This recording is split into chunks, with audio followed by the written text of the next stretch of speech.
देखो next unit है अपनी केमिकल इक्विलिब्रियम। ठीक है, अपन क्या पढ़ेंगे, बेसिकली अपन पढ़ते हैं इक्विलिब्रियम के बारे में इसमें। ठीक है, इक्विलिब्रियम।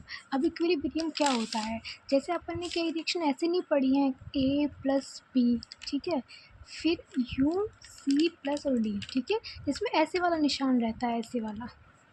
ठीक है, तो इसका मतलब क्या होता है कि रिएक्शन ऐसे भी हो रही है और ऐसे भी हो रही है, मतलब कि रिएक्शन ऐसे भी चल रही है और ऐसे भी चल रही है। आया समझ में? यानी कि जब रिएक्शन ऐसे चल रही है तो अपने पास ए और बी क्या है, ए और बी से रिएक्शन हो रही है ना, यानी इसमें रिएक्शन देखो ऐसे चल रही है, एक तो ऐसे, ठीक है, और दूसरी बार कैसे चल रही है,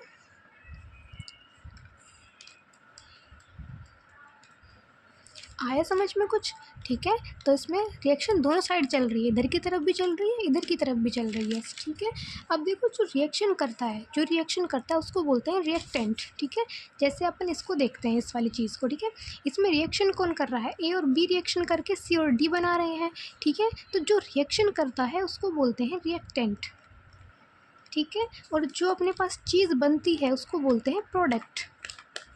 समझ में आया? जो अपने पास रिएक्शन कर रहा है वो रिएक्टेंट, जो बन रहा है वो प्रोडक्ट है।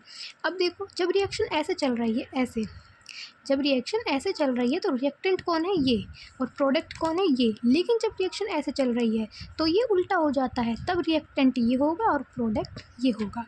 समझ में आया? रिएक्टेंट कौन होता है, जो रिएक्शन करता है। ठीक है, प्रोडक्ट कौन होता है, जो बनता है। ठीक है, समझ में आया? इक्विलिब्रियम में रिएक्शन दोनों साइड चलती है, इधर की तरफ भी और इधर की तरफ भी, सीधी भी चलेगी उल्टी भी चलेगी। ठीक है, आया समझ में? जब सीधी चलती है तो इसको बोलते हैं फॉरवर्ड, जब उल्टी चलती है तो इसको बोलते हैं बैकवर्ड। कोई दिक्कत यहाँ तक नहीं है ना? ठीक है, अब इसमें अपना जो फर्स्ट टॉपिक है, अपने पास इसका जो फर्स्ट टॉपिक है वो क्या है? ठीक है, अपने पास इसमें है, टॉपिक है अपना क्या, the law of mass action. ठीक है, या फिर इसका अपन बोल सकते हैं गुलबर्ग वागे का लॉ, गुलबर्ग-वागेस लॉ। ठीक है, गुलबर्ग-वागेस लॉ। तो ये है अपने पास अपना टॉपिक। इसमें देखो क्या है, जैसे मान लो कोई रिएक्शन हो रही है, ठीक है, जैसे अपन मान के चलते हैं कोई रिएक्शन हो रही है, ये है अपने पास रिएक्टेंट, ये क्या बन रहा है, अपने पास प्रोडक्ट बन रहा है। ठीक है, सीधी रिएक्शन ये हो रही है, तो इसके लिए जो अपने पास इसका रेट ऑफ रिएक्शन होगा, आर क्या है अपने पास, रेट ऑफ रिएक्शन। ये क्या है, रेट ऑफ रिएक्शन क्या होता है, रिएक्शन का वेलोसिटी, रिएक्शन का वेग, वेलोसिटी है ये। तो रेट ऑफ रिएक्शन क्या होता है, रेट ऑफ रिएक्शन बराबर होता है के रिएक्टेंट की कंसंट्रेशन के। ऐसे समझ आया कुछ? तो अपने पास होता है ये रेट ऑफ रिएक्शन। जैसे मान लो अपने पास रिएक्शन ऐसे हो रही है, A+B, और अपने पास कुछ भी बन रहा है, मान लो अपने पास कोई भी प्रोडक्ट बन रहा है, कुछ भी बन रहा है, एनीथिंग, तो इसके लिए अपने पास रेट ऑफ रिएक्शन क्या होगा, K तो आएगा ही आएगा, A की कंसंट्रेशन और B की कंसंट्रेशन। आया समझ में? ए की कंसंट्रेशन और बी की कंसंट्रेशन। ठीक है, अगर मान लो यहाँ पे 2 लिखा है और यहाँ पे अपने पास 4 लिखा है, कुछ भी लिखा हुआ है, तो अपने पास इनको इसकी पावर में लगा देते हैं। ठीक है, अब यहाँ पे 2 है या 4 है तो अपन इसको कैसे शो करते हैं, अपन लिखते हैं A capital A, B capital B, और कुछ प्रोडक्ट बन रहा है। इसका मतलब है कि यहाँ पे कुछ नंबर हो सकता है, हो भी सकता है, नहीं भी हो सकता है। ठीक है, तो इसको अपन कैसे लिखेंगे, A small a, B small b। तो ये होता है इनका क्या चीज़, रेट ऑफ रिएक्शन। ठीक है, आया समझ में? कोई दिक्कत यहाँ तक नहीं होगी? ठीक है, तो अपन को अपने पेपर में कितना लिखना है, इतना लिखना है, इतना। ठीक है, तो ये अपने पास इसका क्या होता है, रेट ऑफ रिएक्शन। ये है अपने पास गुलबर्ग-वागे का लॉ। आया समझ? ठीक है, गुलबर्ग-वागे ने क्या कहा, जैसे अपने पास कोई रिएक्शन हो रही है, ये B कैपिटल B, अपने पास कोई प्रोडक्ट बन रहा है, ये।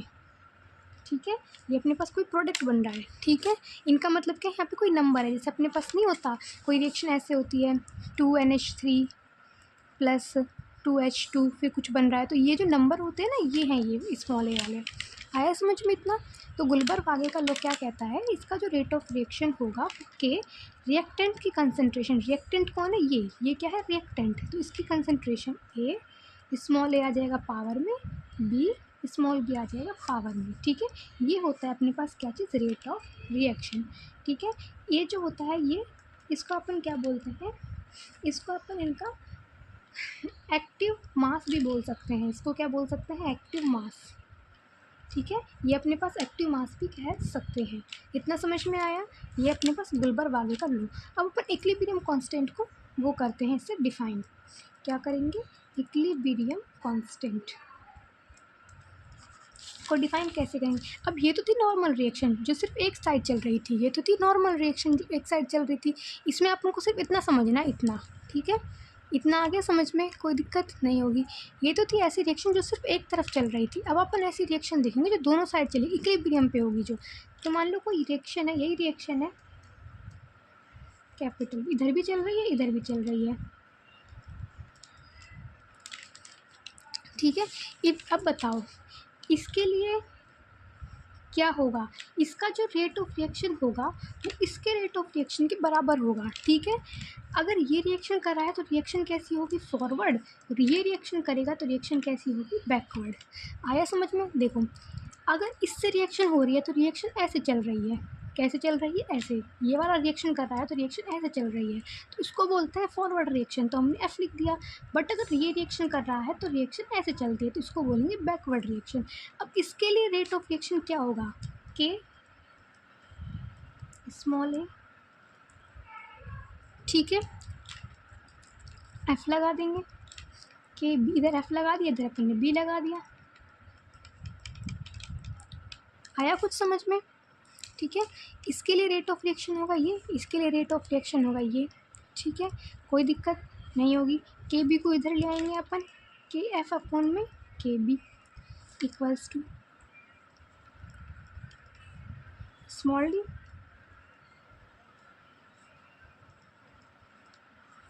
कोई दिक्कत नहीं है, अब तक है ना इजी? ठीक है, अब इसको अपन क्या बोलते हैं? इसको अपन बोल देंगे के सी। के सी क्या है अपने पास? इक्विलिब्रियम कांस्टेंट है। के सी क्या है अपने पास? Equilibrium constant.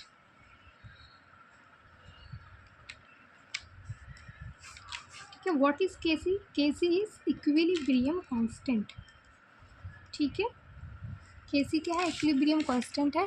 के सी की अपने पास वो यूनिट क्या होती है? के सी की यूनिट होती है अपने पास मोल पर लीटर डेल्टा एन।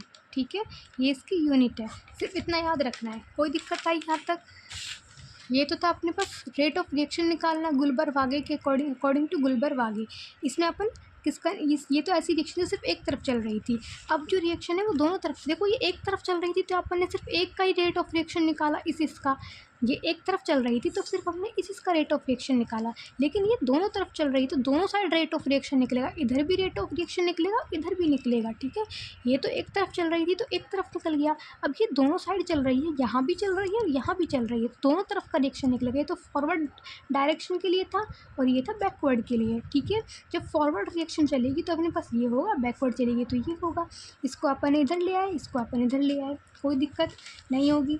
ये है अपने पास क्या चीज़? इसका कांस्टेंट। ठीक है, आगे समझ में इतना? ठीक है, अगर इस चीज़ को अपन प्रेशर में कंसिडर करें, है ना, ये तो था अपने पास इक्विलिब्रियम कांस्टेंट। अगर अपन इसको प्रेशर में लेते हैं, अगर अपन इसको क्या लेते हैं? प्रेशर में लें, प्रेशर इक्विलिब्रियम कांस्टेंट ऐसे करते हैं। तो प्रेशर में के सी की जगह क्या आ जाएगा? के पी आ जाएगा। कुछ नहीं करना, बस पी पी लगाना है। तो के सी की जगह तो के पी आ जाएगा। जैसा का जैसा ये है ना, इसको ऐसे कैसे लिख देंगे? यूँ। ठीक है, और इनके आगे पी पी लगा देंगे ऐसे। कोई दिक्कत नहीं है? प्रेशर कांस्टेंट में क्या करेंगे? के सी का के पी कर देंगे, जो है वैसा का वैसा लिख देंगे, सिर्फ आगे पी पी जोड़ देंगे। पी का मतलब ये इनका पार्शियल प्रेशर है, ये इनका क्या है? पार्शियल प्रेशर है। ठीक है, अब इन दोनों में एक रिलेशन और होता है, वो याद रखना है। वो क्या होता है? के P equals to K C R T delta N. ठीक है, सिर्फ इतना याद रखना है, कोई दिक्कत यहाँ तक नहीं आएगी। अपन को पढ़ना क्या है? एक तो ये पढ़ना है, रिएक्शन एक डायरेक्शन में चलेगी तो एक ही उसका रेट ऑफ रिएक्शन होगा। यहाँ पे रिएक्शन दोनों तरफ चल रही है तो दो रेट ऑफ रिएक्शन होंगे, एक इधर होगा एक इधर होगा, दोनों को निकाल लेंगे, के सी आ जाएगा। एक तो ये याद रखना है। ठीक है, और सेम टू सेम जैसा ये है ऐसा ही अपने पास प्रेशर के लिए भी होगा, ठीक है। बस करना क्या है, पी लगा देना है अपन को, पी और पी, ठीक है। और फिर इन दोनों में अपन को ये रिलेशन बता देना है, ये वाला, कोई दिक्कत, ठीक है। नेक्स्ट है अपने पास एक और है ला चैटलर्स लॉ, ला चैटलर्स लॉ, ठीक है। ये हिंदी में बोलते हैं इसको ला शातल्य का नियम, ला शातल्य का नियम, ठीक है। इसमें अपने पास 3 नियम लॉज पढ़ने हैं। सबसे पहला लॉ पढ़ना है कि रिएक्शन जो है, जैसे एक तो रिएक्शन चलती है फॉरवर्ड, ठीक है, एक रिएक्शन चलती है बैकवर्ड। तो अब ये बताएगा कि फॉरवर्ड कब चलेगी और बैकवर्ड कब चलेगी, ठीक है। फॉरवर्ड डायरेक्शन में कब चलेगी, बैकवर्ड डायरेक्शन में कब चलेगी, ठीक है। इसके अपन डेफिनेशन दे सकते हैं कि जैसे अपने पास रिएक्शन इक्विलिब्रियम में होती है, रिएक्शन यहाँ भी हो रही है और यहाँ भी हो रही है, ठीक है। अगर अपन मान लो टेम्परेचर बढ़ा दें, प्रेशर बढ़ा दें या फिर इनको घटा दें, है ना, या फिर अपन इनकी कंसंट्रेशन को बढ़ा दें या घटा दें, यानी कि अगर अपन इनके टेम्परेचर, प्रेशर और कंसंट्रेशन में जब कुछ चेंज करते हैं तो ये जो इक्विलिब्रियम है ये उस डायरेक्शन में शिफ्ट हो जाएगा जहाँ पर ये जो अपन ने चेंज करा है इसको अपन ख़त्म कर सकें। समझ आया, नहीं समझ आया देखो मैं बताती हूँ। रिएक्शन है या तो फॉरवर्ड चल रही है बैकवर्ड चल रही है, ठीक है, ये रही, ठीक है। ये अपने पास इक्विलिब्रियम पे है कोई इक्वेशन इक्विलिब्रियम पे है, ठीक है। तो उसके टेम्परेचर, प्रेशर और कंसंट्रेशन में जब अपन कुछ चेंज करते हैं तो इक्विलिब्रियम उस डायरेक्शन में जाएगा जहाँ पर ये चेंज ख़त्म हो जाए, ठीक है। ये लाइन याद कर लेना, समझ नहीं आ रही है तो, कि इक्विलिब्रियम में टेम्परेचर, प्रेशर और कंसंट्रेशन में चेंज करने पर इक्विलिब्रियम उस डायरेक्शन में शिफ्ट हो जाएगा जहाँ पर ये चेंज ख़त्म हो जाए, ठीक है। अब इसमें अपने पास ना कुछ वो हैं, अपन को तीनों के चेंज पढ़ने हैं। सबसे पहले अपन मान लो कंसंट्रेशन में चेंज करें, किसमें, कंसंट्रेशन में चेंज, ठीक है। अब अपने पास रिएक्शन कैसे होती है, रिएक्टेंट से क्या बनता है, प्रोडक्ट बनता है, ये बात पता है। रिएक्टेंट से क्या बनता है, प्रोडक्ट बनता है। अगर अपने पास रिएक्टेंट की कंसंट्रेशन, कंसंट्रेशन को ना ऐसे शो करते हैं ऐसे डब्बे के अंदर, ठीक है। रिएक्टेंट की कंसंट्रेशन को बढ़ा दें तब रिएक्शन जाती है फॉरवर्ड, ठीक है, यानी कि सीधी चलेगी। और अगर अपन प्रोडक्ट की कंसंट्रेशन को घटा दें, प्रोडक्ट की कंसंट्रेशन को घटा दें तो रिएक्शन चलती है बैकवर्ड, यानी कि उल्टी। आगे समझ में, इतना याद हो जाएगा, ठीक है।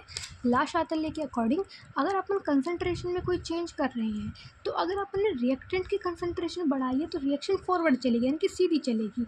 और अगर हमने प्रोडक्ट की कंसंट्रेशन घटा दी है तो रिएक्शन बैकवर्ड चलेगी, यानी कि उल्टी चलेगी, ठीक है। आ गया। सेकेंड है अपने पास टेम्परेचर का इफेक्ट, टेम्परेचर में चेंज या फिर इफेक्ट, ठीक है। तो अगर अपन टेम्परेचर को बढ़ा देते हैं तो रिएक्शन कैसे चलेगी, टेम्परेचर अगर अपन बढ़ाएंगे तो रिएक्शन चलती है बैकवर्ड, कहाँ चलती है, बैकवर्ड। और अगर अपन ने टेम्परेचर घटा दिया तो रिएक्शन चलती है कहाँ पे, फॉरवर्ड, ठीक है, समझ में आया। और अगर ये इस कंडीशन में डेल्टा एच कैसा रहता है, डेल्टा एच रहता है इसमें नेगेटिव, ठीक है। और इसमें डेल्टा एच क्या होता है, पॉजिटिव। थोड़ा सा ये और लिख देना, ठीक है, कोई दिक्कत। थर्ड है अपने पास प्रेशर का इफेक्ट, किसका इफेक्ट, प्रेशर का। अगर अपन प्रेशर बढ़ा देते हैं तो रिएक्शन वहाँ चलेगी जहाँ नंबर ऑफ मोल ज़्यादा होंगे, देखो ये लाइन ना अब समझ में आएगी।